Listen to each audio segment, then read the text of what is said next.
জাদুকররা ময়দানে জমা হলো। হযরত মুসা পয়গম্বরকে বলল, ইম্মা আন তুলকিয়া ওয়া ইম্মা আন নাকুনা নাহনুল মুলকি। আপনি আগে দেখাবেন না আমরা আগে দেখাবো? এখানেও শিষ্টাচার মেনটেন করছে, আদব রক্ষা করছে। আল্লাহ কয় আগেতে ফয়সালা ছিল, এখন চূড়ান্ত হয়ে গেছে। সুবহানাল্লাহ। তিনি বললেন, ক্বালা বাল আলকু, তোমরা তোমাদের জাদুগুলো ময়দানে ছাড়ো। লক্ষ লক্ষ সাপ হয়ে তাদের রশিগুলোতে লাঠিগুলোতে সাপ হয়ে ওরা ময়দানের মধ্যে কিলবিল কিলবিল করতেছিল। ও ভাই, সূরা শুআরার মধ্যে আসে, সূরা তাহার মধ্যে আসে, ফাআউজাসা ফি নাফসিহি খিফাতাম মুসা। হযরত মুসা পয়গম্বর মনে মনে ভয় পাইলেন। পরাজিত হওয়ার ভয় না, এটা ভয় পাইলেন আল্লাহ। এতগুলো মানুষ এত দূর দরাজ থেকে এত টাকা পয়সা খরচ করে ময়দানের মধ্যে আসছে, এরা যেন খালি হাত ফেরত না যায়, তাই তোমার কাছে আমি দোয়া করলাম। আল্লাহ মুসা নবীকে ডাক দেয়, মুসা না না, যখনই তারা তোমার পোশাক গায়ে লাগাইছে তখন থেকে আমি আল্লাহ তাদের ঈমানের ফয়সালা করে দিলাম। কুলনা লা তাখাফ ইন্নাকা আনতাল আ'লা, তুমি বিজয়ী হবে। হযরত মুসা পয়গম্বর লাঠি ছেড়ে দিল, সাথে সাথে সাফ হওয়ার পর লক্ষ লক্ষ জাদুকরদের জাদুগুলোকে এক লোকমায় খেয়ে ফেলল। সুবহানাল্লাহ বলেন। ইযা হিয়া তালকাফু মা ইয়াফিকুন, এক লোকমায় খেয়ে ফেলল। ময়দান খালি। জাদুকরদের বুঝতে বাকি না, মুসা নবীর লাঠি তো এটা আসলে জাদু না, এটা আল্লাহ প্রদত্ত মুজিজা। ঠিক কিনা বলি? একটা সাপে সব সাপগুলোকে খেয়ে ফেললো এক লোকমায়? না, এটা জাদু বিদ্যার কাজ নয়, এটা আল্লাহ প্রদত্ত মুজিজা। সুবহানাল্লাহ বলেন।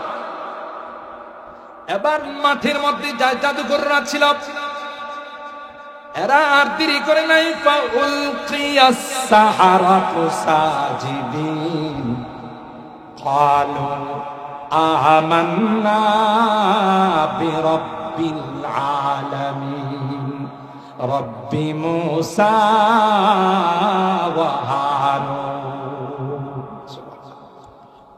সবাই সিজদায় পড়ে গেল। সিজদায় পড়ে সবার একটাই স্লোগান, আমান্না বিরাব্বিল আলামিন রব্বি মুসা ওয়া হারুন। ফিরআউন, তোমাকে তালাক দিলাম, তোমার দল বর্জন করলাম, কথা কয় না, তোমার সঙ্গ বর্জন করলাম। আমরা রব্বুল আলামিন, যিনি গোটা বিশ্বের মালিক, যিনি গোটা বিশ্বের সৃষ্টিকর্তা, যিনি গোটা বিশ্বের পালনেওয়ালা জাত, আমরা তাকে বিশ্বাস করে নিলাম, তোমাকে তালাক।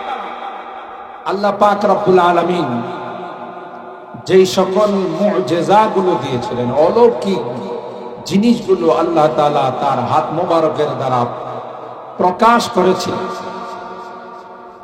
আল্লাহর হাবিবের সবচেয়ে বড় মুজিজা ছিল আল কোরআন। কি ছিল? বলুন বলুন, কি ছিল? অনেক মুজিজা আল্লাহ তাআলা আল্লাহর হাবিবের মাধ্যমে পৃথিবীতে প্রকাশ করেছেন। উলামায়ে কেরাম এই মুজিজাগুলো সম্পর্কে আলাদা আলাদা কিতাব লিখেছেন। একটা কিতাবের নাম আছে লামিয়াতুল মুজিজা, যেখানে 100 মুজিজা আল্লাহর নবী লিপিবদ্ধ করা হয়েছে। তো সবচেয়ে বড় মুজিজা আল কোরআন। বলুন কি? এর চেয়ে বড় মুজিজা আল্লাহর নবীর জীবনে কোনটাই ছিল না। সবচেয়ে বড় মুজিজা আল কোরআন।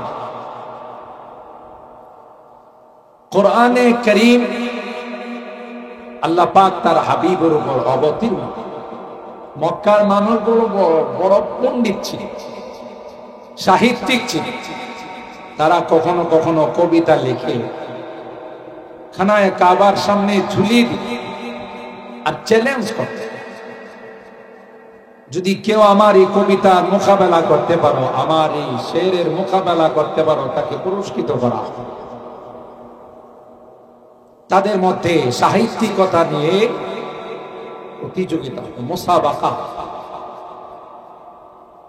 এখানে আপনাদেরকে একটা কথা আমি বলে রাখি, ওলামায়ে কেরামের কাছ থেকে শুনে থাকবে। আল্লাহ পাক রব্বুল আলামিন যে যুগে যেই নবী রাসূলদেরকে প্রেরণ করেছেন, যুগের চাহিদা মতো আল্লাহ তাআলা তাদেরকে মুআজিজা দেন। এই যুগে যে জিনিসের সবচেয়ে বেশি প্রচলন, সেই জিনিসটাই আল্লাহ রাব্বুল আলামিন ওই নবীকে মুআজিজা স্বরূপ দিয়েছেন। সুবহানাল্লাহ। আমরা জানি সাইয়্যিদনা হযরত মুসা আলা নবিয়িনা আলাইহিস সালাতু ওয়াস সালাম, ওনার সবচেয়ে বড় মুআজিজা ছিল লাঠি, তাই না? সূরা তাহার মধ্যে আলোচনা আছে অনেক জায়গাতে এই লাঠি হযরত মুসা আলাইহিস সালামের মুআজিজা। আরেকটা মুআজিজা ছিল, হাত যদি তিনি বগলের ভিতরে ঢুকাইতেন, তাখরুজ বাইদা মিন গায়রি সুইন আয়াতান উখরা, হাতটা বের করলে সূর্যের আলো পর্যন্ত মলিন হয়। আপনি জোরে সুবহানাল্লাহ, সুবহানাল্লাহ বললে কি আল্লাহ খুশি হয় না? আমরা তো মাহফিলে আসছি না, আল্লাহ আমাদেরকে নিয়ে আসছেন, ঠিক কিনা বলেন? আজকের ওয়েদারটা কত সুন্দর। গতকালও কিন্তু বৃষ্টি হয়েছে। গতকাল আমার মাহফিল ছিল পলাশতলী, ভাইপুরা। এদের গত বছর আমি ছিলাম, আরিফ বিন হাবিব সাহেব ছিলেন। তো গত বছরে বৃষ্টির জন্য ওরা মাহফিল করতে পারে না, এবার বিশাল প্যান্ডেল করছে, বিশাল প্যান্ডেল করছে, বড় আগ্রহ। কিন্তু আল্লাহর কি কুদরতি কারিশমা, এশার নামাজ পড়ে যে আমি বয়ানে বসছি 10 মিনিট পরে আবার শুরু হয়ে গেছে। এখন কিছু মানুষ দেখছি, কেউ জুতা হাতে নিতেছে, কেউ পরস্পর পরামর্শ করতেছে, থাকবি না যাবি। তা আমি তখন সবাইকে ওয়াদা নিলাম যে একজন উঠতে পারবে না, কারণ আজকে মাহফিল শুনতে আসছেন, আল্লাহর কোরআন শুনতে আসছেন, প্রয়োজনে যদি বৃষ্টিতে ভিজতে হয় তাও বসে বসে শুনবো, ঠিক কিনা বলেন? মাশাআল্লাহ, সবাই নিয়ত করে নিছে পাক্কা। দুইজন যাই উঠবার চাইছিল, এই কথা শোনার পর আর কেউ ওঠে নাই, সবাইকে হাত তুলে ওয়াদা করে। এরপরে আমরা যখন বৃষ্টি শুরু হয়ে গেছে, সবাই মিলে আল্লাহর কাছে দোয়া করলাম যে আল্লাহ এই বৃষ্টিটা পলাশতলীতে না দিয়ে ওই মরজালে দিয়ে দাও, না ওই বারোচায় দিয়ে দাও। তবে দক্ষিণ দিকে ওইদিকে দোয়া করি না, ওইদিকে আবার আরিফ বিন হাবিব সাহেব ওখানে মাহফিল করতেছিল শাপলা চত্বরে, ওইদিকে করি না যে আল্লাহ ওইদিকে দিয়ে দেন, পরে উনি এসে বলবেন আপনার বৃষ্টি আমার কাছে পাঠাইছেন। তাও আজকে ফোনে বলতেছে, হুজুর দোয়া করে তো বৃষ্টি সব আমারে দিয়ে দিলেন। আমি কই না, আপনার দিকে তো যাইতে বৃষ্টি দিক করি নাই, ওইসে ওই মরজালে যাও না, ওই বারোচায় যাও না, ভৈরব যাও। আল্লাহ কুদরতি কারিশমা। আসলে মানুষের মধ্যে যদি ইয়াকিন থাকে, বিশ্বাস থাকে, আল্লাহ সেই রকম ফায়সালা করেন। সুবহানাল্লাহ। আমরা এই দোয়া করছি, আল্লাহুম্মা হাওয়ালাইনা ওয়ালা আলাইনা। কিছুক্ষণ এই দোয়া করার পরে আল্লাহরে বললাম যে আল্লাহ, মানুষগুলো বড় আগ্রহ নিয়ে বসে আছে, বড় তামান্না আর আরজু নিয়ে এখানে বয়ান শুনতে আসছে। আল্লাহ তুমি বৃষ্টিটা সরাই দাও। কিছুক্ষণ দোয়া করার পর বৃষ্টি থেমে গেছে, আর ওই এলাকায় শেষ পর্যন্ত বৃষ্টি হয়। সুবহানাল্লাহ করবেন না? কারণ হাদিসে কুদসির মধ্যে আসে, আনা ইনদা জান্নে আবদি বি, বান্দা আমার প্রতি যেই রকমের ধারণা রাখবে, বিশ্বাস রাখবে, আমি তার সঙ্গে সেই রকম আচরণ করব। সুবহানাল্লাহ। এটার বাস্তব নমুনা পাওয়া। আমরা কয়েকজন বক্তা এক জায়গা থেকে মাহফিল থেকে আসতেছিলাম, রাত বাজে তখন 2টা। জায়গার নাম বলবো না, বললো ওই এলাকার কেউ থাকলে আমার মনে কষ্ট। রাত 2টা আড়াইটার দিকে আমাদেরকে আক্রমণ করছে যারা কামলা। রাত্রেবেলা কিছু কামলা আছেন, আপনাদের এই নরসিংদী এলাকায় নাই, অন্য এলাকায় আছে।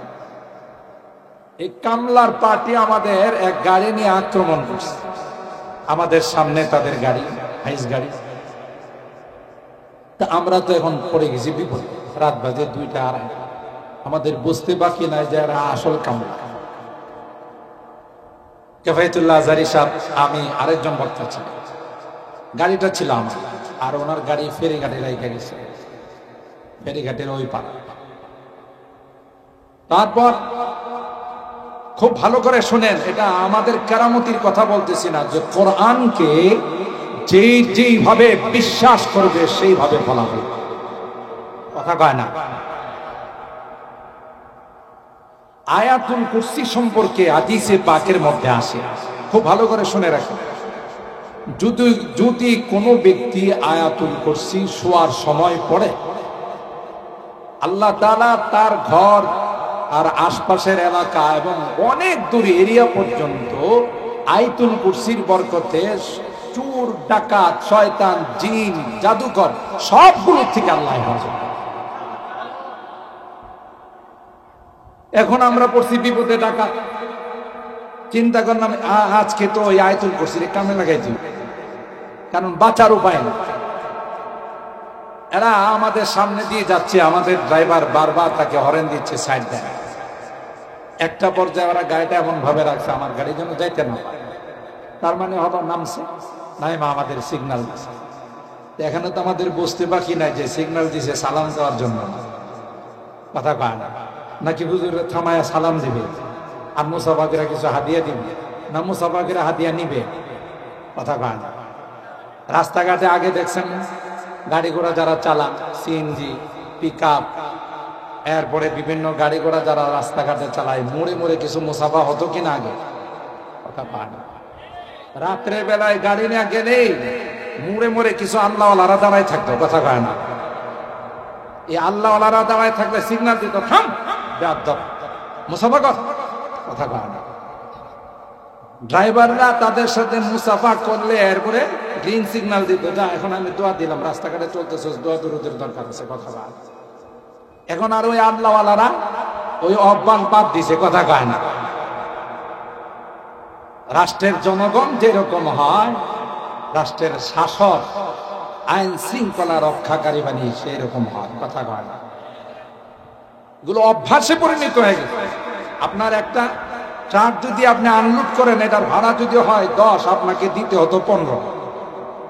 ড্রাইভারে বলতো 10টা আমারে দিলেন, আর বাকি 5 হলো রাস্তায় রাস্তায় যে মুসাফা আছে, ছিল কিনা এরকম? এখনই হাদিয়া তুফানা, এই জন্য মরা মরা ভাব, দেখবেন সব মোড়ে জাম লাগা থাকে, এটা খোলাতে লাগে না, মানে সব জায়গায়। কেন? ওই যে হাদিয়া তুফা নাই, এই জন্য এখন আর মন দিয়া কাজ করে না, জাম লাগাই রাখে, কথা কয় না। প্রত্যেকে যার যার দায়িত্ব, তোমার এই দায়িত্বের জন্য তোমাকে বেতন দেওয়া হচ্ছে, অতিরিক্ত নেওয়াটাকেই বলা হয় ঘুষ, কথা কয় না। আর রাশি ওয়াল মুক্তাশি কিলাহুমা ফিন্নার, হাদিসের মধ্যে আছে যারা ঘুষ দেয়, যারা গ্রহণ করে, উভয় হলো জাহান্নামী, কথা কয় না। হ্যাঁ, বিপদে পড়ে যদি দে কেউ, তার হক রক্ষা করার জন্য বিপদে পড়ে যদি দে, তাহলে সেটার হিসাব কি? এগুলো চলতো রাস্তায় রাস্তায়। আমরা নতুন বাংলাদেশ পাইছি, কথা কয় না। আরো জোরে বলেন ঠিক কিনা? নতুন বাংলাদেশ আল্লাহ পাক আমাদেরকে দিয়েছেন, ঠিক কিনা বলেন? ইন্না কুলুবা বানি আদামা বাইনা ইসবাঈর রহমান ইউকাল্লিবুহা কাইফা ইয়াশা। ছাত্র জনতা মিলে আন্দোলন করেছেন, কিন্তু এই আন্দোলন মাস কি মাস, বছর কি বছর চলতে পারত, কথা কয় না। কিন্তু যারা নেতৃত্বে আছে, যারা কন্ট্রোলিং ক্ষমতার মধ্যে আছে, তাদের কলবটা কে ঘুরাই দিছে? আরো জোরে বলেন। তাইলে এই নতুন স্বাধীনতা পাওয়ার পিছনে একমাত্র, কেবলমাত্র, শুধুমাত্র আল্লাহর রহমত ছিল, ঠিক না? না রহমত ভুলে গেলে হবে? আর আল্লাহ পাক এমন ফায়সালা করছে, 15 বছরের ক্ষমতা 15 দিনে শেষ, কথা কয়। কে করছেন ফায়সালা? আল্লাহ করছেন। হয়তো আল্লাহ আমাদের মঙ্গল চান, আমাদের ভালো চান, এই জন্য আল্লাহর পক্ষ থেকেই ফয়সালা হয়েছে। তো যে কথা বলতেছিলাম, কোরআনকে বিশ্বাস করলে কি লাভ মনে আছে তো? আমরা তখন বিপদে আক্রান্ত, তখন বললাম যে চলেন আয়াতুল কুরসির আমল। আল্লাহ নবী না বলছে যে আয়াতুল কুরসি পড়লে চুর ডাকাত আসতে পারে না। ঠিক হয়ে আমরা গাড়ির ভিতরে বসে আয়াতুল কুরসি পড়তেছি, বললাম যে ফাল্লাহু খায়রুল হাফিজা ওয়া হুয়া আরহামুর রাহিম, আল্লাহ আপনিই সবচেয়ে বড় হেফাজতকারী। একটা পর্যায়ে ওরা গাড়ি এমন ভাবে থামাইছে, থামানোর পর আমার ড্রাইভারকে বললাম তুমি যদি একটা চাকা উপরে উঠাও, ড্রেনের উপরে স্ল্যাব দেওয়া আছে, তাহলে গাড়ির কোনো ক্ষতি হবে কিনা, পারবা কিনা? ড্রাইভারে বললো যে ইনশাআল্লাহ, আপনারা যদি দোয়া করেন আমি সাইড দিয়ে এক চাকা উঠে আমি গাড়ি টান দিতে পারবো, তাহলে আর কোনো কথা নাই। ওরা সিগন্যাল দেওয়ার পর আমরা যখন গাড়ি নিয়ে আস্তে আস্তে সামনের দিকে যাইতেছি, ওরা তো মনে করছে যে উপায় নাই, থামাইতে হবে। আর আমরা উপায় কিন্তু বাইর করে পারবো। এক চাকা উঠায় আমরা গাড়ি সাইড দিয়ে যখন টান দিয়ে চলে গেলাম, এরা তো অবাক, কি গেল কিভাবে? কথা বোঝেন না? ব্যবস্থাটা করছেন কি? পিছন দিয়ে ওরা আমাদের গাড়িকে দৌড়াইছে, কিন্তু আমাদের গাড়ির সাথে তো ওদের লক্কর চক্কর মরিচ টিন দিয়ে পারবে না। কথা বলেন ঠিক কিনা? আমাদের গাড়িগুলো তো চালু গাড়ি, সারা দেশে আমরা দৌড়াই প্রিমিয়াম 18 মডেলের গাড়ি। আলহামদুলিল্লাহ, এই আয়াতুল কুরসির বরকতে আল্লাহ তাআলা তাদের থেকে আমাদেরকে হেফাজত করছে। হুজুরে সুবহানাল্লাহ। আমি তো অনেক বয়ানে বলি, কেউ যদি ইয়াকিন আর বিশ্বাস নেই, যত বড় দুরারোগ্য ব্যাধিতে আক্রান্ত হোক, কঠিন এবং জটিল রোগে আক্রান্ত হোক, এক গ্লাস পানির মধ্যে যদি সূরাতুল ফাতিহা পড়ে দম করতে পারে, ইয়াকিন আর বিশ্বাস নিয়ে যদি পড়তে পারে, আল্লাহর কসম করে বলল আমি হানেস হব না যে তার ওই রোগ থেকে আল্লাহ মুহূর্তের মধ্যে শিফা দান। কেন? এই সূরার নাম কি? সূরাতুশ শিফা। কি নাম? 14টা নাম আছে, এর মধ্যে একটা নাম হলো সূরাতুশ শিফা। কোন রোগকে নির্ধারণ করা হয়েছে না, সব রোগেরই শিফা। বলেন শিফাউন লিকুল্লি দা, সমস্ত রোগের শিফা সূরাতুশ শিফা। সুবহানাল্লাহ বলেন। কাজ হয় না কেন? আমাদের ইয়াকিন আর বিশ্বাস। ইয়াকিন আর বিশ্বাস থাকলে আল্লাহ তাআলা তার ফলাফল আমাদেরকে দান করেন। ঠিক কিনা বলেন? সম্মানিত শুনি, বলতেছিলাম হযরত মুসা আলা নবিয়িনা আলাইহিস সালাতু ওয়াস সালাম, আল্লাহ তাআলা তখন মুজিজা দিয়েছিলেন লাঠি। ওমা তিলকা বিয়ামিনিকা ইয়া মুসা ক্বালা হিয়া আসায়া আতাওয়াক্কাউ আলাইহা ওয়া আহুসসু বিহা আলা গনামি ওয়ালিয়া ফিহা মাআরিবু উখরা। হযরত মুসা পয়গম্বরকে আল্লাহ পাক জিজ্ঞাসা করেন, মুসা তোমার ডান হাতে কি? হযরত মুসা পয়গম্বর জবাব দিলেন, হিয়া আসায়া, এ মালিক আমার ডান হাতে হলো আমার লাঠি। এটা দুনিয়ার কোন লাঠি না, জান্নাতি লাঠি। সুবহানাল্লাহ বলে। হযরত আদম আলাইহিস সালাম জান্নাত থেকে যখন পৃথিবীর জমিনে আগমন করলেন, যেই স্মৃতিগুলো জান্নাত থেকে তিনি নিয়ে আসলেন, এর মধ্যে অন্যতম স্মৃতি ছিল সেই মুসা পয়গম্বরের লাঠি। দুনিয়ার লাঠি না, জান্নাতি লাঠি। হযরত মুসা পয়গম্বর বললেন, আতাওয়াক্কাউ আলাইহা ওয়া আহুসসু বিহা আলা গনামি ওয়ালিয়া ফিহা মাআরিবু উখরা। আল্লাহ জিজ্ঞাসা করছেন, তোমার হাতে কি? মুসা পয়গম্বর শুধু এতটুকুন বললেই চলতো যে এটা আমার আসায়া। কিন্তু এরপর মুসা পয়গম্বর আস্তে আস্তে শুধু কথা বাড়াইতে লাগে। আতাওয়াক্কাউ আলাইহা ওয়া আহুসসু বিহা আলা গনামি ওয়ালিয়া ফিহা মাআরিবু উখরা। আল্লাহ এই লাঠির উপর আমি হেলান দিই, বকরির জন্য, দুম্বার জন্য পাতা পারি, আরো অনেক কাজ আছে। মুসা পয়গম্বরকে যখন জিজ্ঞাসা করা হলো, প্রশ্ন ছিল আপনার হাতে কি? এতটুকুন বললে চলতো, হিয়া আসায়া। এত লম্বা জবাব কেন দিলেন মুসা? তোরা বুঝবে না, আশেক যখন মাসুকের সঙ্গে কথা কয়, সারা রাত যদি কথা বলে তখনও তার কথাগুলো শেষ হয় না। আমার মালিকের সঙ্গে কথা বললে যে কি মধুর, কত মজা লাগে, এটা তোরা বুঝবি না।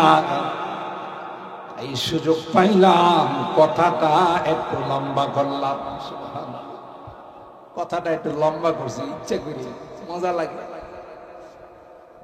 আমি যখন তোর পাহাড়ে গিয়ে মালিকের সঙ্গে কথা বলতাম, কথা বলতে বলতে একটা পর্যায়ে আমি আউট অফ দা কন্ট্রোল হয়ে যাইতাম, যে আল্লাহর কথা এত সুন্দর, আল্লাহর কথা এত মধুর, না জানে তিনি কত সুন্দর।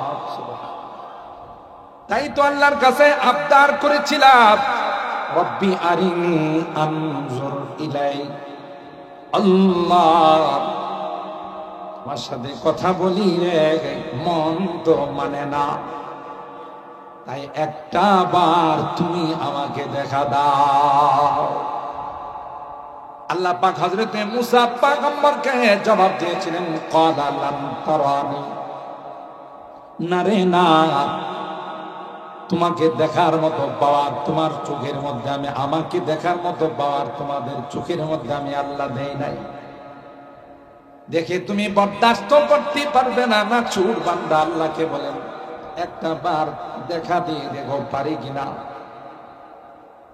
তখন আল্লাহ পাক বলেন, উনজুর ইলাল জাবাল ফা ইন ইসতাকাররা মাকানাহু ফাসাউফা তারানি।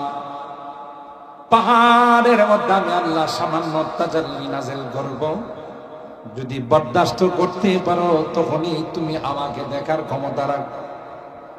ফালাম্মা তাজাল্লা রাব্বুহু লিল জাবালি জাআলাহু দাক্কা ওয়া খাররা মূসা সাইফা। সামান্য একটু তাজাল্লি নাযিল করার পর হযরতে মুসা পয়গম্বর যখন দেখলেন, সাথে সাথে বেহুশ হয়ে জমিনের মধ্যে পড়ে গেলেন। সুবহানাল্লাহ। ফালাম্মা আফাকা ক্বালা সুবহানাকা তুবতু ইলাইকা ওয়া আনা আউয়ালুল মুমিনিন। হুশাসার পর কয়, আল্লাহ তাওবা করলাম, আর জীবনে এমন দরখাস্ত করব না। বুঝে আসছে রে, মাখলুক খালেককে দেখে কোনোদিন বরদাস্ত করতে পারবে না। হযরত মুসা পয়গম্বর আল্লাহ লাঠি দিয়েছে। যে যুগটা ছিল মুসা আলাইহিস সালামের, এই যুগটা ছিল জাদু করতে, কে কার চাইতে জাদু বিদ্যায় পারদর্শী, ইনি তাদের মধ্যে প্রতিযোগিতা। তো মুসা আলাইহিস সালামকে যখন ফেরাউন জিজ্ঞাসা করলো যে তুমি যে নবী, তার কোনো প্রমাণ আছে? তিনি বললেন হ্যাঁ। কি প্রমাণ? এই যে আমার হাতে লাঠি দেখেন, ওটা যদি আমি মাটিতে ছেড়ে দিই, সাথে সাথে বিশাল অজাগর সাপ হয়। সুবহানাল্লাহ। ফেরাউন বললে তো তাহলে দেখাও লাঠি কেমনে সাপ হয়। তো দেখাবো? আপনি বললে দেখাবো। যেই তিনি লাঠি মাটিতে ছেড়ে দিলেন, তাফসীরের কিতাবে আসে এটা এত বড় সাপ হয়ে গেল, লেজটা ছিল জমিনে, মাথাটা ছিল আসমান। আর একটু আস্তে সুবহানাল্লাহ। কমপক্ষে তো 20 হাত হবে না, রকম। আর কোন কোন বর্ণনায় আসে সাপটা যখন হাঁ করল, তার একটা নিচের চোয়ালটা ছিল জমিনে, উপরের চোয়ালটা ছিল আসমান। আরেকটু জোরে। এই রকমের সাপ যদি আমার আপনার সামনে কখনো চলে আসে, বলি যায় পানি খাবে কথা কথা। ফেরাউন যখন এই সাপ দেখছে, সে তো চেয়ার থেকে পড়েই গেছে। পরে মুসা আলাইহিস সালাম কল, তোমার এই জাদু থামাও। নাউজুবিল্লাহ কম, এটা কি জাদু না মুজিজা? অনেক লম্বা ঘটনা, আমি এদিকে গেলে অনেক সময় চলে যাবে। সমস্ত জাদুকরদেরকে আহ্বান করলো মুসা নবীর সঙ্গে মোকাবেলা। কি হবে? ফেরাউন তখন মুসা নবীকে চ্যালেঞ্জ করলো, হে মুসা, তোমার সঙ্গে খেলা হবে। কি হবে? কথা কেন, খেলা শব্দ শোনেন না কখনো? মুসা আলাইহিস সালামকে ফেরাউন না কয়, বোঝা গেল যারা কয় খেলা হবে ওরাও ওই গোষ্ঠীর।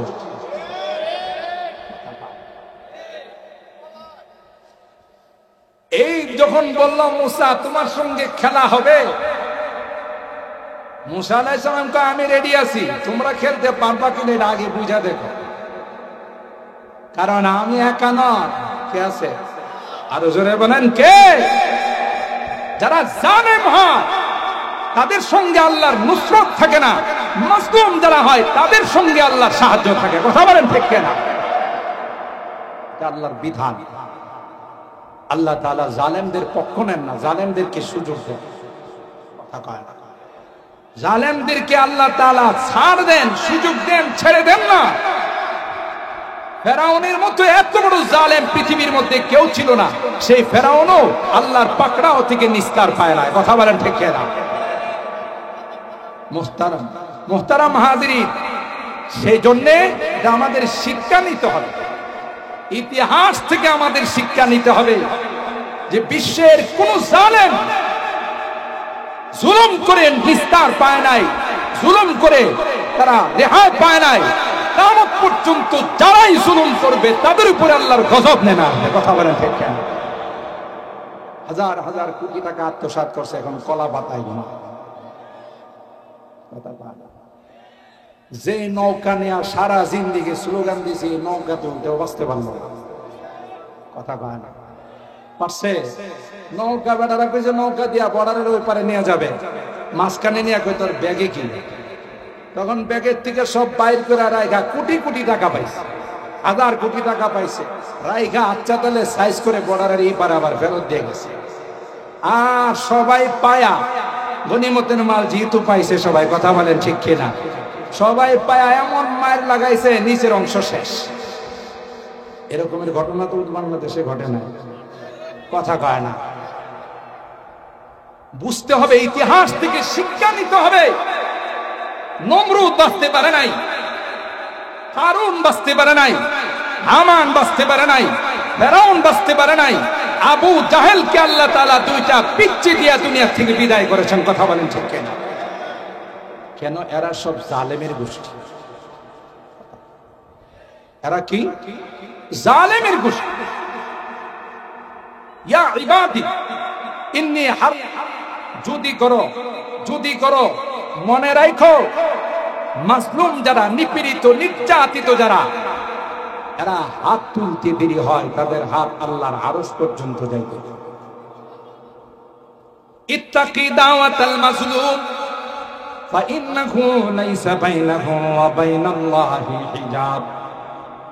পয়গম্বর কয় না, কারো উপর জুলুম করবা না, মাজলুমের বদদুয়া থেকে বাঁচো, কারণ মাজলুমের বদদুয়াটা এত পাওয়ারফুল হয়, এত পাওয়ারফুল হয়, হাত তুলতে দেরি হয়, ওই বদদুয়া আল্লাহর আরশে ধাক্কা লাগাইতে দেরি হয় না।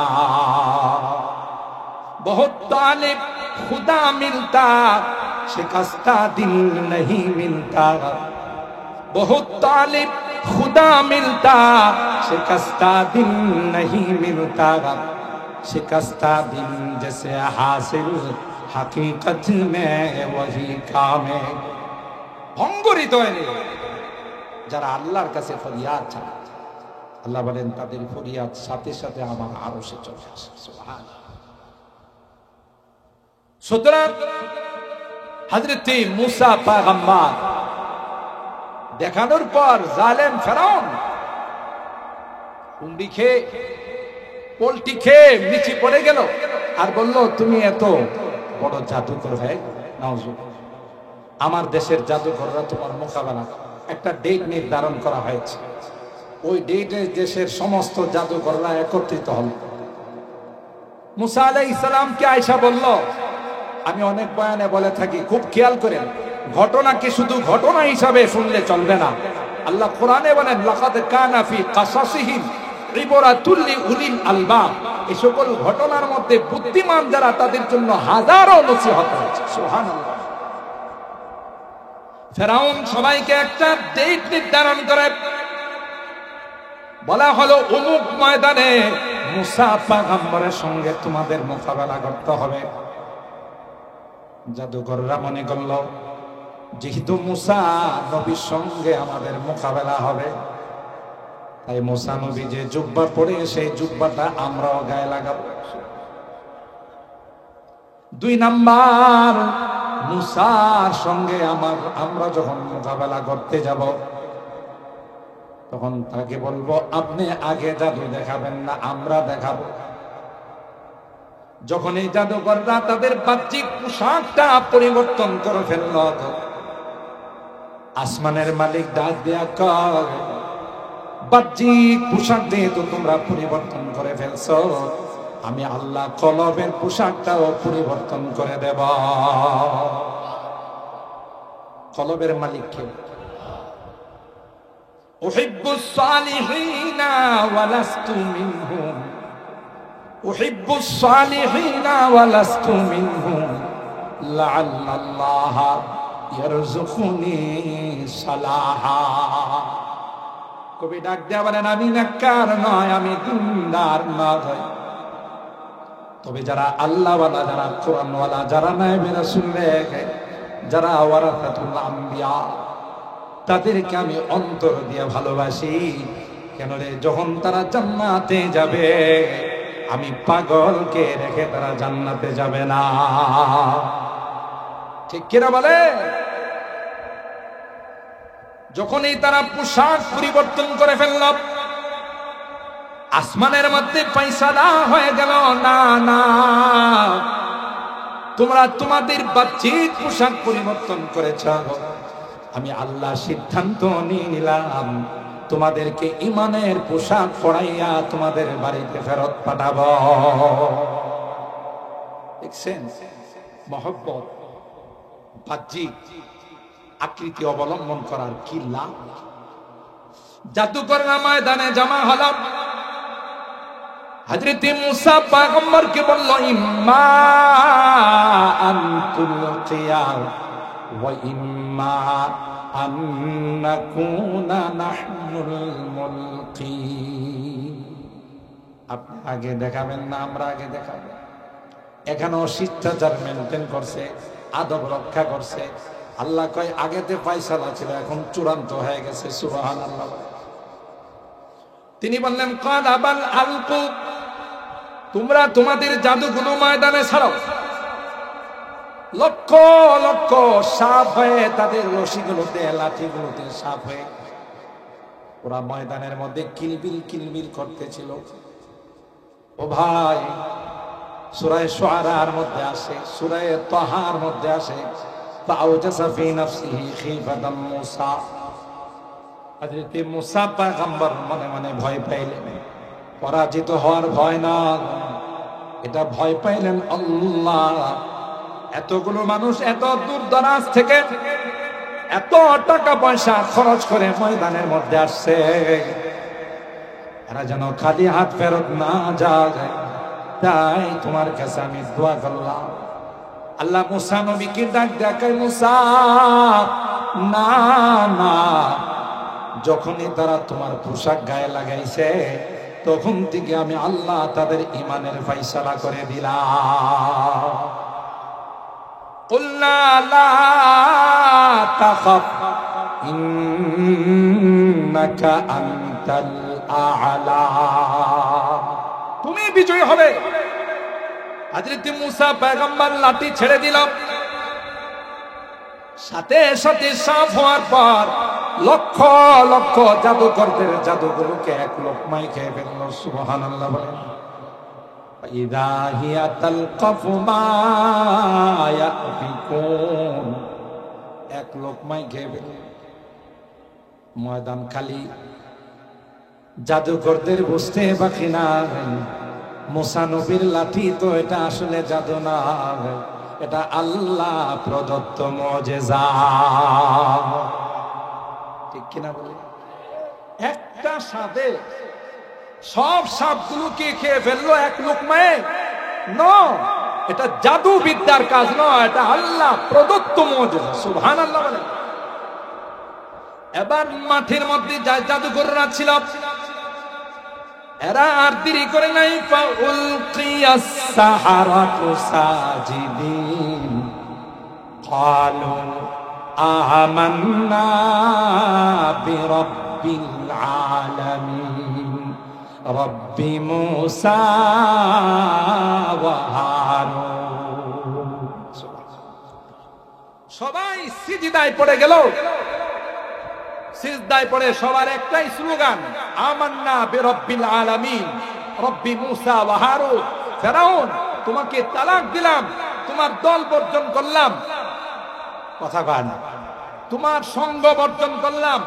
আমরা রব্বুল আলামিন, যিনি গোটা বিশ্বের মালিক, যিনি গোটা বিশ্বের সৃষ্টিকর্তা, যিনি গোটা বিশ্বের পালনেওয়ালা জাত, আমরা তাকে বিশ্বাস করে নিলাম, তোমাকে তালাক।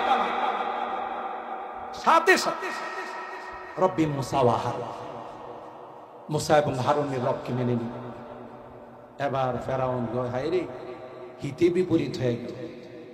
নিয়ে আসছিলাম আমার পক্ষে কাজ করার জন্য, সব নিয়োগ দিয়েছিলাম আমার পক্ষে কাজ করার জন্য, এরা তারা আমার পক্ষে কোনো কাজ করল। কথা হিতে বিপরীত হয়ে গেল। যত নিয়োগ বিয়োগ ছিল সব নিজের স্বার্থে ছিল, নিজের ক্ষমতা পাকাপোক্ত করার জন্য ছিল, কিন্তু কলব আল্লাহ ওই মুহূর্তে ঘুরাই দিছে। কথা বলেন ঠিক কিনা? বলা আই এম সরি, আমাদের দ্বারা সম্ভব না এত মানুষকে মারা। কথা বলেন ঠিক কিনা? যা মারছি তাই অনেক অপরাধ করে ফেলছি, তাইলে তোমাদের কোন দিনের জন্য নিয়োগ দিলাম?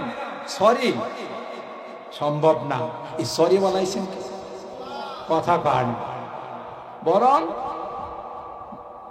বরং তিনি বললেন সেনা প্রধান যে ম্যাডাম মাত্র 45 মিনিট আছে। কথা কয় না? কত মিনিট? মাত্র 45 মিনিট। কি করবেন একটু তাড়াতাড়ি সিদ্ধান্ত নেন, পরবর্তীতে কিন্তু আর বাঁচানো সম্ভব নয়। কথা বলেন ঠিক কিনা? আল্লাহু আকবার বলেন, আল্লাহু আকবার। কলব কে ঘুরাই দিছে? আরো জোরে বলতে হবে, কে? সুবহানাল্লাহ। যাই হোক, ফেরাউন কয়েক পয়সা দিলাম আমি, সুযোগ সুবিধা দিলাম আমি, থাকা খাওয়া আমার, আসা যাওয়া আমার, গীত গায় আল্লাহ। কথা গান আর গীত গায় ফেরাউন অনেক কঠোর হুঁশিয়ারি উচ্চারণ করছে। এরা কয় নো প্রবলেম, তুমি যদি আমাদেরকে শুলিতে চড়াও, আমাদেরকে ফাঁসির কাস্টে ঝুলাও, তাহলে সুজা আল্লাহর জান্নাতের মেহমান। তাইলে আল্লাহ পাক হযরত মূসা আলাইহিস সালামকে এমন মুজিজা দিলেন, ওই সময়কার সমস্ত জাদুকররা এই মুজিজার সামনে সারেন্ডার করতে বাধ্য হয়। কথা কয় না? নত হতে বাধ্য হলো। এইভাবে প্রত্যেক নবীর যদি আমি এক একটা নিয়ে আলোচনা করি, আপনারা অবাক হয়ে যাবেন। হযরত ঈসা রূহুল্লাহকে আল্লাহ মুজিজা দিলেন, ওয়া উবিউল আকমাহা ওয়াল আবরাসা ওয়া উহিল মাউতা বিইذনিল্লাহ। তিনি কুষ্ঠ রোগী, টাকপড়া রোগী, জন্ম অন্ধ, কোনো মেডিসিন, কোনো টেস্ট ম্যাচ কিছু লাগে নাই। তার কাছে আসলে তিনি বলতেন তুমি আল্লাহকে বিশ্বাস করো। এই কথা বলার সাথে সাথে তিনি তার হাত বুলাই দিতেন জন্ম অন্ধের চোখের মধ্যে, সাথে সাথে বলে। কঠিন রূপ। এমনকি কোন মৃত ব্যক্তিকে যদি তিনি বলতেন কুম বিইذনিল্লাহ, আল্লাহর নামে তুমি দাঁড়িয়ে যাও, সাথে সাথে জিন্দা হয়। ডাক্তাররা দেখলো যে সর্বনাশ, হে কোন মেডিকেলে লেখাপড়া করছে? আমরা তো এত উচ্চ লেখাপড়া করছি বিদেশ থেকে, কিন্তু কোনোদিন কোনো জন্ম অন্ধকে ভালো করতে, টাকপড়া রোগীকে ভালো করতে পারি নাই, কুষ্ঠ রোগীকে ভালো করতে পারি নাই। এরা তখন আবার মৃত ব্যক্তিকে জিন্দা করে ফেলাই। সুবহানাল্লাহ। ডাক্তাররা বললো এটা কোনো ডাক্তারি বিদ্যা নয়, এটা আল্লাহ প্রদত্ত। ঠিক কিনা বলে? দাউদ আলাইহিস সালামকে আল্লাহ মুজিজা দিলেন কণ্ঠ, সুবহানাল্লাহ বলেন। তার যুগটা ছিল শিল্পীদের যুগ, কে কার চাইতে ভালো গান গাইতে পারে এই নিয়ে তাদের মধ্যে প্রতিযোগিতা হতো। আল্লাহ তাকে এমন একটা কণ্ঠ দিলেন মুজিজা হিসাবে, তিনি যখন তার উপর নাযিল হওয়া জবুর কিতাব সপ্তাহের শনিবারে তিলাওয়াত করতেন, সমুদ্রের মাছগুলো, জঙ্গলের পশুগুলো, আকাশের পাখিগুলো তার তিলাওয়াত শোনার জন্য জমা হয়। আরো জোরে বলেন আল্লাহু আকবার। কে দিয়েছিলেন এই কণ্ঠ? ওই তখনকার গানাদার শিল্পী যারা ছিল তারা তখন দেখলো দাউদ নবী যখন তিলাওয়াত করে মাছগুলো এসে জমা হয়ে যায়, জঙ্গলের হিংস্র জানোয়ারগুলো জমা হয়ে যায়, আকাশের পাখিগুলো শুধু জমা হয় না, দাউদ নবী যখন তিলাওয়াত শুরু করে খুশিতে আনন্দে লাফাইতে থাকে, সুবহানাল্লাহ। পাখাগুলো দিয়া আনন্দ প্রকাশ করতে থাকে, মাছগুলো নদীর থেকে লাফায় আর আনন্দ প্রকাশ করে। আর ভাইরা তখন তারা বলতে বাধ্য হলো, না না, এটা কোনো মানব প্রদত্ত কণ্ঠ নয়, এটা আল্লাহ প্রদত্ত কণ্ঠ। কে দিয়েছেন? ঠিক আমার ভাইরা, যে মানুষটা 40 বছর পর্যন্ত কোন শিক্ষকের কাছে যায় না, কোন মাদ্রাসায় ভর্তি হয় না, কোন টিচারের কাছে প্রাইভেট পড়ে নাই, আমার আপনার নবী বিশ্ব নবী রাহমাতে আলাম হযরতে মুহাম্মদুর রাসূলুল্লাহ সাল্লাল্লাহু আলাইহি ওয়াসাল্লাম, এই জন্য তাকে উম্মি বলা হয়। উম্মি মানে হলো আনপড়, যিনি লেখাপড়া করেন নাই। তার অর্থ কিন্তু সারা জীবন তিনি অশিক্ষিত ছিলেন তা নয়, 40 বছর পর্যন্ত তিনি কোনো অক্ষর জ্ঞান অর্জন করেন নাই। আমি অনেক বয়ানে বলে থাকি, এটার কারণ ছিল আল্লাহর হিকমত ছিল। যদি কারো কাছে তিনি অক্ষর জ্ঞান অর্জন করতেন তাহলে তিনি তার মুআল্লিম হয়ে যাইতেন, শিক্ষক হয়ে যাইতেন। আর আল্লাহ কই, নবী আমার, পৃথিবীর মধ্যে আপনার চাইতে দামি আর কাউকে আমি বানাই না। ঠিক কিনা বলে? সবচাইতে বড় দামি আপনাকে বানাইছি, আদম আপনার উপরে নয়। আল্লাহু আকবার বলেন। आदम के लिए फखरी आली नसबी है, आदम के लिए फखरी आली नसबी है, मक्की मदनी हाशिमी व मुत्तलबी है, पाकीज़ा तरज़ अर्श समा जन्नत फिरदौस, आराम गहे पाक रसूल अरबी। আদম বলেন, আমার বংশের মধ্যে যদি নবী মুহাম্মদুর রাসূলুল্লাহর জন্ম না হতো, আমি আদমের ফখর করার মতো কোনো বস্তু থাকতো না। বরং মুফাসসিরিনে কেরাম লিখেন, হযরতে আদম যদি জানতেন জান্নাতের ওই ফল খাওয়ার পর আমি দুনিয়াতে যাব, আমার আওলাদ থেকে, আমার বংশ থেকে মুহাম্মদুল আরবি আসবে, তাইলে আদম ফল নয়, কোন গাছের ডাল নয়, পাতা নয়, সুজা মূল শিকড়টা তুলে তিনি খেয়ে ফেলতেন। কারণ শিকড় খাইলে যে অ্যাকশনটা হবে, পাতা খাইলে, ফল খাইলে সে অ্যাকশন হবে। যত দ্রুত আমি দুনিয়াতে যাব, আমার বংশের মধ্যে মুহাম্মদুর রাসূলুল্লাহর আগমন তত দ্রুত ঘটবে। সুবহানাল্লাহ। 40টি বছর পর্যন্ত আল্লাহ পাক কাহারো কাছে পাঠায় নাই। বয়স যখন 40 হয়েছে, আল্লাহ ডাক, দেখো আমার হাবিব, চলুন গো আপনি মাদ্রাসায় গিয়ে ভর্তি হন। আল্লাহর হাবিব বলেন, আল্লাহ এই মাদ্রাসার নামটা কি?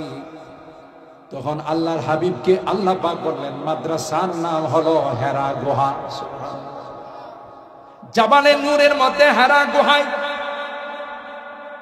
আপনার জন্য মাদ্রাসা বানাইছি আমি আল্লাহ, স্বয়ং আপনার মুআল্লিম হয়ে যাব। সুবহানাল্লাহ। মাধ্যম হবেন জিবরাইল, কিন্তু শিক্ষা দেব আমি আল্লাহ সরাসরি। সুবহানাল্লাহ। হযরত জিবরাইলকে পাঠাইলেন মাদ্রাসায় প্রথম সবক দেওয়ার জন্য। জিবরাইল আয়েশা আল্লাহর নবীকে সালাম দিয়া বলেন, আসসালামু আলাইকা ইয়া রাসূলুল্লাহ, ওগো আল্লাহর নবী, আল্লাহ আপনাকে নবী বানাইবেন, সালাম দিলাম, পড়ুন গো ইকরা, আপনি পড়ুন। আল্লাহর হাবিব বলেন, ভাই জিবরাইল, 40টি বছর আমি কোনো অক্ষর গান অর্জন করি নাই, কোন টিচারের কাছে পড়ি নাই, কি করে পড়বো রে? মা আনা বিকারি, আমি তো পড়া শিখি নাই, তাই আমি পড়তে পারবো না। হযরতে জিবরাইল আলাইহিস সালাম সিনার সঙ্গে আল্লাহ নবীর সিনা মোবারক লাগাইয়া এত জোরে চাপ দিলেন, আল্লাহ নবী কয় ফা আখাযানি ফাগাত্তানি হাত্তা বালাগা মিন্নিল জুহুদ, মনে হচ্ছিল আমার জানটা যেন বের হয়ে যাবে। সুবহানাল্লাহ। এইজন্য উলামায়ে কেরাম লেখেন, মাদ্রাসার পড়া, ইলমে ওহীর শিক্ষা, দ্বীনি শিক্ষা যতক্ষণ পর্যন্ত ছাত্র উস্তাদের মধ্যে সম্পর্ক না হবে, ছাত্র উস্তাদের মধ্যে কলবি কানেকশন না হবে, ততক্ষণ পর্যন্ত তার পক্ষে শিক্ষা অর্জন করা সম্ভব না। অনেক শিক্ষা আছে পিস্তল দিয়েও পড়া যায়, কথা বলেন ঠিক কিনা? শুট করেও পড়া যায়, কিন্তু না না, ইলমে ওহী কোরআনের শিক্ষা যতক্ষণ পর্যন্ত ছাত্র উস্তাদের মধ্যে কলবি কানেকশন না হবে, অন্তরের কানেকশন না হবে, ততক্ষণ পর্যন্ত এই বিদ্যা অর্জন করা সম্ভব নয়, ঠিক কিনা বলেন? আর ভাইরা, দ্বিতীয়বার চাপ দিয়ে আবার বললেন ইকরা। আল্লাহ নবী আবার জবাব দিলেন, মা আনা বিকারি। তৃতীয়বার চাপ দিয়ে আবার বললেন ইকরা। তখন শুধু ইকরা বলেন না, বলেন ইকরা বিসমি রাব্বিকাল্লাযী খালাক, খালাকাল ইনসানা মিন আলাক, ইকরা ওয়া রাব্বুকাল আকরামুল্লাযী আল্লামা বিল কলম, আল্লামাল ইনসানা মা লাম ইয়ালাম। সুবহানাল্লাহ। এই 5টি আয়াত যখন জিবরাইল আলাইহিস সালাম আল্লাহর হাবিবকে বললেন, ইকরা বিসমি রাব্বিকাল্লাযী খালাক, আপনি পড়ুন গো ওই রবের নামে যিনি সব কিছুকে বানাইছেন। সুবহানাল্লাহ। আল্লাহ নবীর জুবান মুবারক দিয়ে কোরআন চালু হয়ে গেল, তিলাওয়াত চালু হয়ে গেল। আল্লাহু আকবার বলেন। এবার জিবরাইল আমিন ওহী নিয়ে আসে, কোরআন নিয়ে আসে, পয়গম্বর পড়ে, ভুলে যেন না যায়। জিবরাইলের সাথে সাথে পয়গম্বর ঠোঁট নাড়া। আল্লাহ আসমান থেকে ডাক দেয়া, কয় এত তাড়াহুড়া করেন কেন? যে কোরআন আমি আল্লাহ নাযিল করেছি, এই কোরআন আপনার সিনায় সংরক্ষণের দায়িত্ব আমি আল্লাহ নিলাম। লা তুহাররিক বিহি লিসানাকা লিতাজালা বি, ইন্না আলাইনা জামআহু ওয়া কুরআনা, ফাইযা قرأناه فاتبع قرآنا ثم إن علينا بيانا। সুবহানাল্লাহ। আপনার সিনার মধ্যে কোরআন সংরক্ষণ আমি আল্লাহ করি। শুধু কোরআন সংরক্ষণ করব তা নয়, কোরআনের তাফসীর কি হবে, কোরআনের ব্যাখ্যা আর বিশ্লেষণ কি হবে, সেটাও আমি আল্লাহ আপনাকে শিখাবো। মন গড়া কোন তাফসীর যদি কেউ করে, কোরআনে কারীমে আল্লাহর হাবিব বলেন, মান ফাসসারাল কুরআনা বিরাইহি ফালিয়াতাবাওয়া মাকআদাহু মিনান নার, যে ব্যক্তি কোরআনের মন গড়া তাফসীর করবে, সে যেন তার ঠিকানা জাহান্নাম কেন। নাউজুবিল্লাহ বলেন। আমার ভাইরা, আল্লাহর হাবিব মক্কার মানুষগুলোকে একত্রিত করলেন। যেহেতু তিনি ওহী প্রাপ্ত হলেন, সবাইকে ডাক দিলেন যে মুহাম্মদ সবাইকে আহ্বান করছে। বাবারে বাবা, আহ্বান শোনার পর কেউ বাড়িতে থাকে নাই, সবাই জমা হয়ে গেছে। আল্লাহর নবী তাদেরকে প্রশ্ন করলেন, জিজ্ঞাসা করলেন, লাবিস্তু ফীকুম উমরা, খুব মনোযোগ দিয়া শুনবেন। মতের পক্ষ হলে জিন্দাবাদ, আর মতের বিপক্ষ হলে মুর্দাবাদ। কথা বলেন ঠিক কিনা? এটা কোন মুসলমান ইমানদারের স্লোগান হতে পারে না। সত্য যদি আসে, এটা আমার পক্ষে যাক আর বিপক্ষে যাক সেটাকে মেনে নেওয়া, এটাই হলো ইমানদারের কাজ। আল্লাহর হাবিব যখন মক্কার মুশরিকদেরকে বললেন লাবিথু ফীকুম উমরা, একদিন নয়, 2 দিন নয়, গোটা 40টা বছর তোমাদের মাঝে আমি অতিবাহিত করলাম। আমার যৌবনকাল, আমার কৈশোর, আমার সবকিছু তোমাদের মাঝে অতিবাহিত হলো। বলতে হবে আমার সম্পর্কে তোমাদের কি ধারণা? কিতাবের মধ্যে আসে সমস্ত কাফের মুশরিকগুলো একত্রিত হইয়া জবাব দিয়েছিল, জাররাবনা কামেরারা বলম নজিদকা ইল্লা সাদিকা। আল্লাহু আকবার। আর জোরে বলেন আল্লাহু আকবার। এ মুহাম্মদ, কি তুমি বলতে চাও? 40টি বছর তোমাকে আমরা ইন্টারভিউ নিয়েছি, যাচাই করেছি রে মুহাম্মদ। আসমানের নিচে জমিনের উপরে তোমার মতো আমানতদার দ্বিতীয় আর কেউ না। as-sadiqul masduq, তুমি হলে সত্যি সত্যবাদী, জীবনে কোনোদিন কোনো মিথ্যার আশ্রয় নাও নাই। তাই এটাই হলো আমাদের মতামত। আল্লাহর হাবিব যখন বললেন যদি তাই হয়, জীবনের সবচাইতে বড় সত্যবাদীটা আজকে তোমাদের মাঝে নিয়ে আসলাম। ইয়া আইয়ুহান নাস কুলু লা ইলাহা ইল্লাল্লাহু তুফলিহু। সব মূর্তি দেবতার পূজা ছেড়ে দাও, একমাত্র কেবল শুধুমাত্র আল্লাহর ইবাদতে মাথা নত করো, তাইলেই তোমরা সফল। সুবহানাল্লাহ। এই মতের বিরুদ্ধে চলে এতদিন মূর্তি দেবতার পূজা করছি, তুমি এসে এখন এক আল্লাহ, তোমার তো ভালো মনে করো, তুমি তো আসলে লোকটা বেশি সুবিধা। সব ভুলে গেল, সারা জিন্দেগীর সমস্ত প্রশংসা অল ডিলিট হয়ে গেল তার কথা বলার কারণে। এই রকমের কাফেরের গোষ্ঠীর মানুষ এখনো আছেন। আপনি দ্বীনের কথা বললে, কোরআনের কথা বললে, ইসলামের কথা বললে, মৌলবাদ, জঙ্গিবাদ, সন্ত্রাস এই রকমের তকমা লাগানো হতো না। এরপরে আরো কি কইতো জানেন? বেশি কোরআনের কথা কইলে পিয়ারে পাকিস্তান চলে যাও। কথা বল, এটা বলাটাই স্বাভাবিক। وقال الذين كفروا لرسلهم لنخرجنكم من أرضنا أو لتعودن في ملتنا।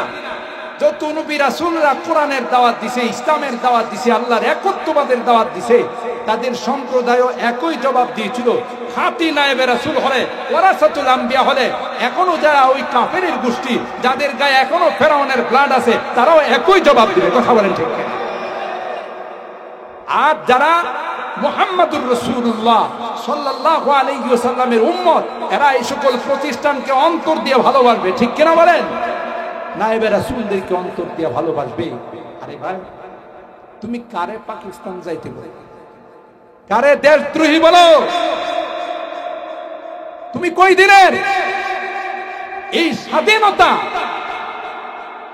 পিছনে যাদের কুড়াই, যারা পানি দিয়েছে, স্বাধীনতা পাওয়ার পিছনে যাদের সবচেয়ে বড় অবদান, এরা হলো দেওবন্দি উলামা। আপনি গোড়াতে তালাশ করেন, আগা দিয়ে টানেন কা? ভারত উপমহাদেশকে 200 বছর ইংরেজ বেনিয়ারা শাসন করেছে। ঠিক কিনা বলেন?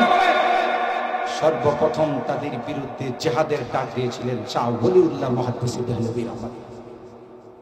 আর দেওবন্দ মাদ্রাসার ভিত্তি ছিল ইংরেজ খেদাও আন্দোলনের জন্য। ঠিক কিনা বলেন? ইসলাম কে ইস মরকজ সে হুই তকদীস আয়া আজাদি কি। আল্লাহু আকবার বলেন। আল্লামা উস্তাদে মুহতারাম আল্লামা রিয়াসুল আলী বিজনুরী রাহিমাহুল্লাহ, তিনি তার এই কবিতার মধ্যে বলেন, এই স্বাধীনতার গোড়াপত্তন হয়েছিল দারুল উলুম দেওবন্দ থেকে। ঠিক কিনা বলেন? যদি ওনারা ইংরেজদের বিরুদ্ধে যুদ্ধে জিহাদের ঘোষণা না, স্বাধীনতার ডাক না দিতেন, তাহলে আজও পর্যন্ত ইংরেজদের শাসন আমলে ইংরেজদের গোলামির জিঞ্জির আমাদের আবদ্ধ থাকত। ইতিহাস একটু মনে রাখে, ইসলাম কে ইস মরকজ সে হুই तक़दीस आया आज़ादी की, इस बाम हरम से गूंजी है, इस बाम हरम से गूंजी है 100 बार आज़ादी की। इल्म हुनर का गहवारा तारीख का वो शहपारा है, हर खोली हाय के शोला है, सर्व यहाँ मीनारा है। अल्लाहु अकबर। जो शम्अ यक़ीन रोशन है यहाँ, वो शम्अ हरम का परतव है। अल्लाहु अकबर। ওই যে ওখানে যে ইলমে ওহী কোরআনের যে নূর জ্বলতেছে, মনে করো না এটা কোনো নরম, তার গোড়া মজবুত না, যে এটার গোড়া অনেক মজবুত। এখানে যে কোরআনের আলো জ্বলতেছে, এই আলোর কানেকশন হলো সরাসরি রওজায়ে পাকের সঙ্গে। আল্লাহু আকবার বলে। আর রওজায়ে পাকের কানেকশন হলো আরশে আজিমের সঙ্গে। আর জোরে পাও, ঠিক না বেঠি? जो शम्अ यक़ीन रोशन है यहाँ, वो शम्अ हरम का परतव है, इस बज़्म का साक़ी क्या कहिए, इस बज़्म का साक़ी क्या कहिए, जो सुबह अज़ल से कायम है, इल्म हुनर का गहवारा तारीख का वर्षे पारा है, हर खोले हाय के शोला है, हर सर्व यहाँ मीनारा है। कोहसार यहाँ तब जाते हैं, तूफान यहाँ रुक जाते हैं। যত বড় ষড়যন্ত্রের জাল আসুক, ষড়যন্ত্রের স্টিজ ভোলার আসুক, অতীতেও কেউ এই দিনই প্রতিষ্ঠানকে কিছু করতে পারে নাই, কিয়ামত পর্যন্ত কেউ পারবে না। কথা বলেন ঠিক না? হেফাজত করছেন কে? সংরক্ষণের দায়িত্ব নিয়েছেন কে? এটাই তার এই কবিতায় বলতেছে। কোহসার यहाँ तब जाते हैं, तूफान यहाँ रुक जाते हैं, इस काखे फकीरी के आगे, इस काखे फकीरी के आगे शाहों की महल झुक जाते हैं, इल्म हुनर का गहवारा तारीख का वर्षे पारा है, हर ठोली हाय के शोला है, हर सर्व यहाँ मीनारा है। আমার ভাইরা, সুতরাং যারা নায়েবে রাসূলদেরকে, যারা আলেম ওলামাদেরকে বিভিন্ন ভাবে কটাক্ষ করতে যাও, মনে রাখো রে, বিপদ আসলে তুমি বিদেশে পাড়ি জমাই, তোমার সেকেন্ড হোম আছে, তোমার সুইস ব্যাংকে টাকা আছে। যারা নায়েবে রাসূলেরা কোনদিন দেশ ছেড়ে কোথাও পালাবে না। দেশের বিরুদ্ধে যদি কেউ কোন সময় হুঙ্কার দেয়, সর্বপ্রথম মাতৃভূমিকে রক্ষা করার জন্য, দেশের এক এক ইঞ্চি মাটি রক্ষা করার জন্য যারা ময়দানে ঝাঁপিয়ে পড়বে, এরা আর কেউ নয়, এরা হলো হক্কানি রব্বানি উলামায়ে কেরাম। কাদেরকে তুমি রাজাকার বলো, কাদেরকে তুমি দেশদ্রোহী বলো? কথা বলেন ঠিক কিনা? বিপদ আসছে, ওড়াল দিয়ে চলে গেছো। আমরা এখন খবরের মাধ্যমে মিডিয়ার সাহায্যে জানতেছি, এক একজন দুর্নীতিবাদ এক একজন সন্ত্রাস বিদেশে শহরকে শহর কিনে ফেলছে। কথা বলেন ঠিক কিনা? এটা কি আর বাপ দাদার টাকা না আমার আপনার টাকা? যে পেঁয়াজ আমরা 20 টাকা 30 টাকা কেজি কিনে খাবো, সেই পেঁয়াজ আমাদের কেনা লাগে 400-500 টাকা কেজি। যারা উৎপাদন করে ওরা তো ঠিকই কম দামে বিক্রি করে, ওই লুটেরা এগুলোকে খেয়ে আমাদের উপরে দাম বাড়ায়। কথা বলেন ঠিক কিনা? ইসলাম এই দুর্নীতিকে পছন্দ করে না। কিতাবুল বুয়ু, বেচা কেনার নামে অধ্যায় কায়েম করেছে। হাত বদলকে ইসলাম পছন্দ করে না। সরাসরি ইসলাম বলছে যারা উৎপাদন করবে তারা বাজারে নিয়ে আসবে, মাঝখানে কোনো বাটপার সিটার যেন দখলদারি করতে না পারে। আরে বাটপারি সিটারি করে আরে বাপরি বাপ, এক একজনের দুর্নীতির ফেরেজ দেখলে মাথা হেড হয়ে যায়। কথা কয় না, অবাক হওয়ার মতো। আল্লাহ আমাদের হেদায়েত নসিব করে, আল্লাহ আমাদের এই দেশকে হেফাজত। মোহতারাম হাজির, বুঝা গেল এটা নতুন কিছু না, আগের থেকেই চলে আসছে। যে সব নবীদেরকে বিভিন্ন ভাবে গালিগালাজ করছে, দলাল বলছে, সাফাহা বলছে, আরো বিভিন্ন রকমের গালিগালাজ করছে যারা ইসলাম বিরোধী ছিল, কোরআন বিরোধী। হুজুর আকরাম সাল্লাল্লাহু তাআলা আলাইহি ওয়াসাল্লাম এই ইন্টারভিউ নেওয়ার পর যখনই কোরআনের কথা তাদের সামনে বললেন, তখনই তাদের মাথা নষ্ট হয়ে গেছে। হাই রে হা, মুহাম্মদ তোমাকে তো এতদিন ভালো মনে করতাম, এখন আবার কে এক খুদার কথা বলতেছে? এত খুদার ইবাদত করে এই কোন কিনারা পায় না? কথা বলেন ঠিক আছে? আল্লাহ নবী বলেন না, এগুলো খুদা না, এটা তোমাদের মানব রচিত খুদা। একমাত্র কেবলমাত্র শুধুমাত্র আল্লাহ হলেন আমাদের রব। কথা বলেন ঠিক কিনা? এই কথা বলার পর সর্বপ্রথম আল্লাহ নবীর বিরোধিতা আসলো নিজের আপনজনদের কাছ থেকে। আবুল আহাব হাতের মধ্যে পাথর নিয়ে নবীর দিকে আগাইল, গিয়া বলেন তাব্বান্না কাসা ইরালিয়াও, মুহাম্মদ তোমার সারাটা জীবন ধ্বংস হয়ে যাবে। আবুল আহাব নবীর বদদুয়া দিছে। আমি অনেক বয়ানে বলি, শুকনের দোয়ায় গরু মরলে গৃহস্থরা গরু পালতে পারত না। কথা কয় না, বুঝেননি আমার কথা? শুকন প্রতিদিন গাছের ডালে বসে শুকনের আমির সাহেব দোয়া করে, আর সমস্ত মামুররা আমিন কয়। শুকনের আমির সাহেব কয় আল্লাহ,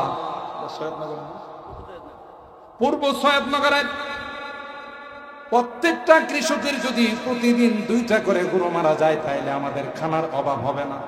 মেহেরবানি করে আমাদের দোয়াগুলো কবুল করুন। আমি সব কয়, আর সকল মামুররা অন্যান্য শুকনরা কয় আমি।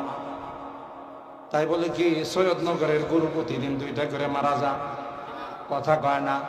এটারে বলে শুকনের দোয়ায় যদি গরু মরত, তাইলে গৃহস্থেরা গরু পালতে পারত। আবুল আহাব পয়গম্বরকে বদদুয়া দেয় আর কয় তাব্বান্নাকা আলী হাদা জামাতানা। আল্লাহর হাবিবের মনটা খারাপ হয়ে গেল। বিরোধিতাটা আসছিল যদি অন্যদের কাছ থেকে, বেগানাদের কাছ থেকে আসতো, নিজের আপনজনদের কাছ থেকে বিরোধিতা আসলো। আল্লাহ পাক ডাক দেয়, কয় হাবিব আমার, না না, মন খারাপ করবেন না, ওর বদদুয়া তো আপনার ধারে কাছেও যাবে না। আমি আল্লাহ কোরআনে কারিমে সূরা লাহাব নাযিল করে আবাদুল আবাদ, চিরকালের জন্য বদদুয়া নাযিল করে দিলাম। ঠিক কিনা বলে? এরপর আল্লাহর হাবিব যখন তাদেরকে ওহী শোনায়,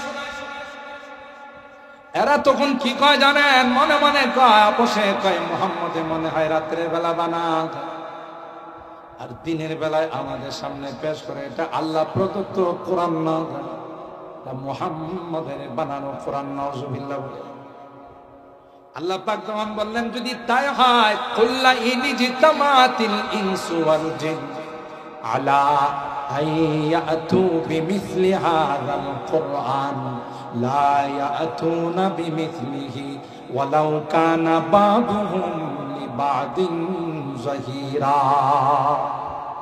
এরাও তো আরবি জানে, এরাও তো সাহিত্যিক পণ্ডিত।